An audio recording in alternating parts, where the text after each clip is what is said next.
Hello, hello, hello, and welcome to Starting the Day the Right Way for February 20th, 2021. I hope everyone had a great Saturday. Here down in the south, it stops raining for the first time in, I don't know, it seemed like 40 days. So, anyway, it was a gorgeous, brisk day towards the end of the winter. And so, me and my wife got out and really enjoyed it. And Nana had our little guy, so she helped out a lot too. But want to get to, what are we getting to today? Proverbs 20. Now, when I read this morning, a couple of things popped out to me. And then when I read it with my son tonight before putting him to bed, the same things that popped out to me popped out to him. So I found it very interesting. So I'm not going to read all of Proverbs. Proverbs 20 specifically is really packed full of some golden nuggets. So get in there if you can and just set some time aside and let God reveal a couple of things to you.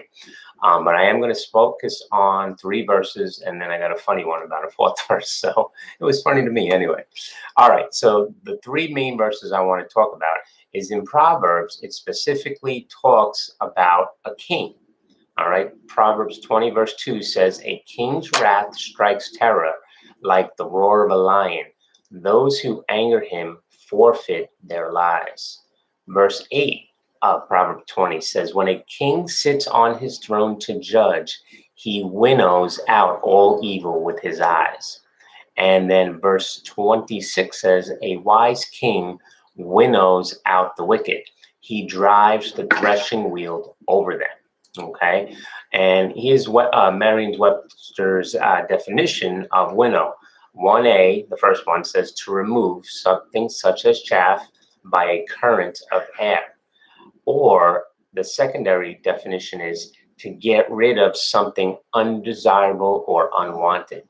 Now, when we're talking about a king, we're talking about someone who is protecting his people, protecting his kingdom, right? And the moment something bad comes into it, he's going to want to clean that out. And even though the word king is used here on 3 specific times, when I started trying to go deeper and I was asking God, I said, a couple of things, I was amazed at the beginning that it was just referring to a king, and it could be something that's glanced over. But when I spent more time thinking about it and praying over it, God started talking to me about this is actually our own lives. And at every point in life, right? First, we start as a child, a teenager, become 20s, and we start to become our own man or woman. And we're single at that point in time. So what God was pointing out to me, that at that point in time of someone's life, it should be us and God. And God will be winnowing out the things and areas in our lives which need to be matured, right? We always need to be matured, whether we're 99 or 19, but they're different things at different point in time. So as a single, we should be growing closer to God, growing in wisdom, growing in knowledge. This way we can't be deceived, right? But in that respect, we are our own king of our own kingdom, so to speak, with us and God co-laboring and co-partnering, right? Then when we eventually get married or have a spouse, if that's a route that we end up going, then we are to do it together as a couple. And then we have a kingdom of a husband and a wife and God. And we start winnowing out the areas in our life, as 2 lives are brought together and melded into one. There are 2 different lives that are pulled together and just thrown together, right? So there's some winnowing that has to go on there. And then once you bring a child into it, then that's even more and greater responsibility as parents, right? We're to raise our children, and we are responsible for winnowing the things out of their lives that aren't really useful to God, right? And then eventually, as they get older, the cycle repeats, and whether they get married or stay single, it's a constant that we are the king, so to speak, of our lives, and that it's our responsibility to be continually winnowing out those things that are unwanted, so to speak. And then eventually, if you want to take it even further into your workplace, if you're, in charge of a small group of people or a large group of people, same idea, right? You want to be winnowing things out that don't belong, that are not useful. So you want to keep on going there. So that was what a couple of things that God pointed out to me. You dig into it yourself. And now what I thought was funny was verse 20.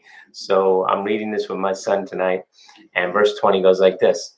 If someone curses their father or mother, their lamp will be snuffed out in pitch darkness.